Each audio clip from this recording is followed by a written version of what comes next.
Syntese af acetylsalicylsyre. Formålet ved dette forsøg er at finde den organiske syntese, som bliver fremstillet ved acetylsalicylsyre, som kommer ud fra salicylsyre. Det fremstillede produkt har også et smeltepunkt, som bliver bestemt, og derfra kan vi også finde nogle kvalitative og kvantitative resultater. Teori. Her har vi så, at acetylsalicylsyre bliver fremstillet ved en reaktion, som er mellem salicylsyre og etansyre. Hvis man bruger etansyre i stedet for etansyre, vil man få meget større udbytte. Og her har vi så en reaktionsskema for reaktionen.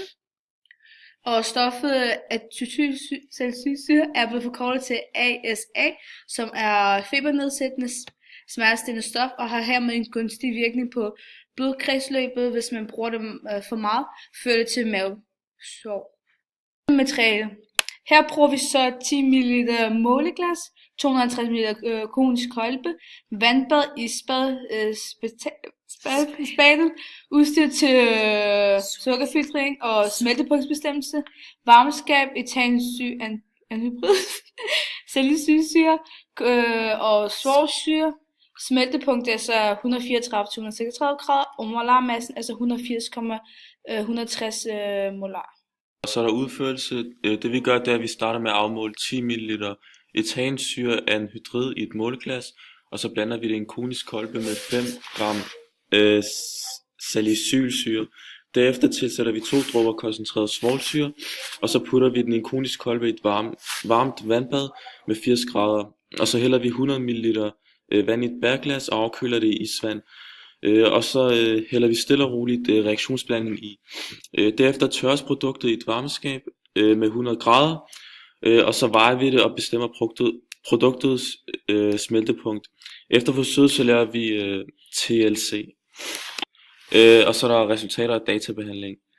Vi har en masse salicylsyre på 5 gram, som vi finder stofmængden af, hvilket giver 5 divideret med 134, som giver 0,03 mol.